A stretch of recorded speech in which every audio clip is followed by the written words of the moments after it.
Good evening. Once again, Baltimore leads the nation in setting the example of how to conduct peaceful protests. We saw tremendous energy over the weekend and even more yesterday with the youth-led protests. I love seeing that energy and passion from so many of our young people who are leading our city today. I've always said that our youth aren't our future, they are our today. Well, Baltimore's young people proved this point. We saw over 1,000 protesters who are organized and led by our young people take to the streets of Baltimore to demand justice for Mr. Floyd, who was killed at the hands of police in Minneapolis, as well as for our black men who have been victims right here in the city of Baltimore. I want to personally thank the protesters. We witnessed a powerful display of democracy, and we should all be proud of our young people. I want to also thank the state, particularly Governor Hogan. My administration worked extremely closely with Governor Hogan's team, and he pledged his support. Members of the Maryland State Police helped relieve Baltimore police officers, and they were extremely professional and respectful of peaceful protesters. I also like to thank the other police members from various departments who also provided support.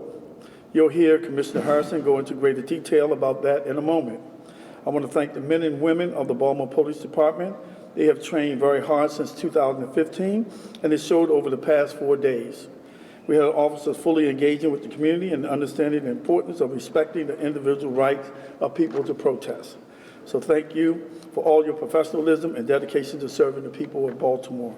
And last but certainly not least, I want to highlight several examples of local activists who risk their personal safety to maintain peace and calm during these tense moments when a few agitators sought to cause problems. They are true heroes who love Baltimore. And with that, I'll turn it over to Commissioner Harrison. Thank you, Mr. Mayor, and good afternoon.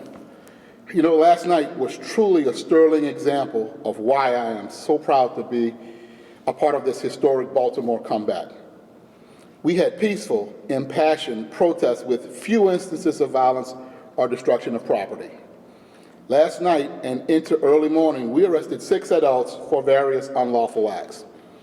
And when taken into context, the impressive crowd size, it speaks volumes about the restraint displayed by both sides.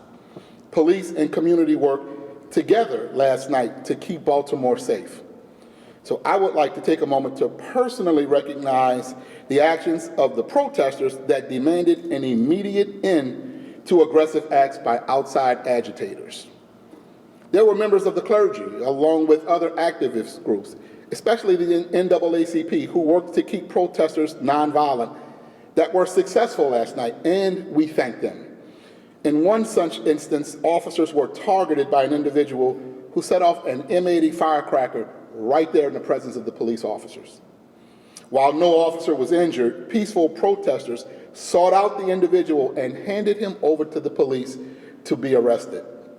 Baltimore stood up and refused to let decisive and subversive agendas and actions hurt their city and cloud the message of peace and the message of change. So I'll say it again, violence against our officers and other peaceful demonstrations and demonstrators will not be tolerated. At several instances last night, multiple officers decided to take a knee in solidarity with those protesting against social injustices. These actions, and even the actions of Lieutenant Herron reading the names of those killed by law enforcement, not only helped to change the dynamic of the crowds, but goes to show that we are all in this together.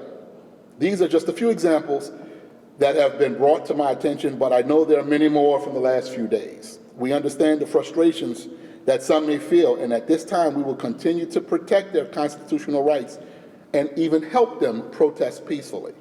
Again, I commend my department for its understanding and restraint amidst a very tense environment. Our officers, supported by the state police, even supported by Anne Arundel County, showed remarkable and empathetic professionalism, and I'm proud to be their leader. Thank you. I'll turn it back over to our mayor. Thank you. At this time, we'll take a few questions. Mayor, some 40 cities are under a curfew. It seems to have had an impact in D.C. and in Atlanta. It remains to be seen about New York. Have you considered doing that in Baltimore, even though we have been on the much more kind of positive side of these kinds of demonstrations? Well, so far I haven't seen a need to do a curfew. Our police officers have shown great restraint. They showed a lot of professionalism to allow the protesters to protest peacefully. And when it's time for the protesters to leave, they have done it in a very professional manner and asking them to disperse. And I think the tactics that they use to get them dispersed has been one of professionalism. So I don't think there's a need right now for curfew. You know, curfew sometimes can be good, and sometimes they can cause more harm than good.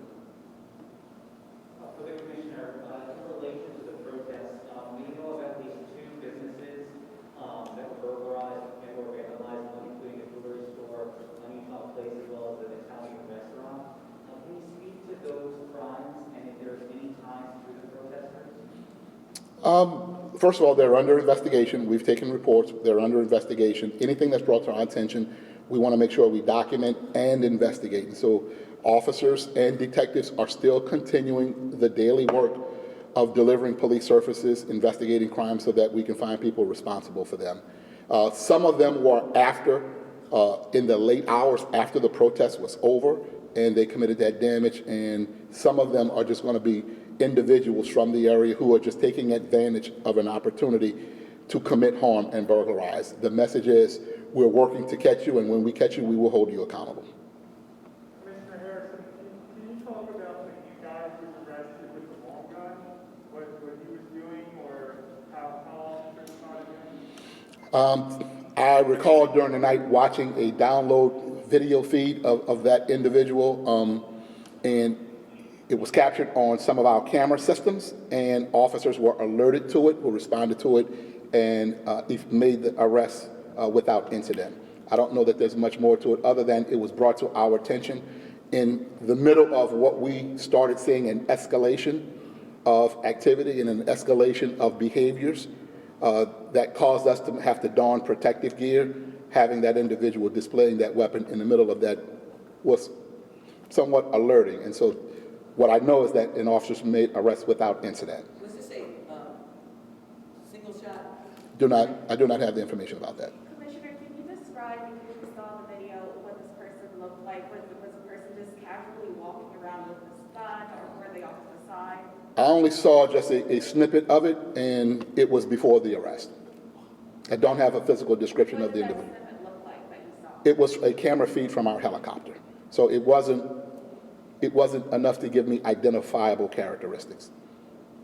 Do you know how many people you used last night, both from the Baltimore Police Department and other agencies?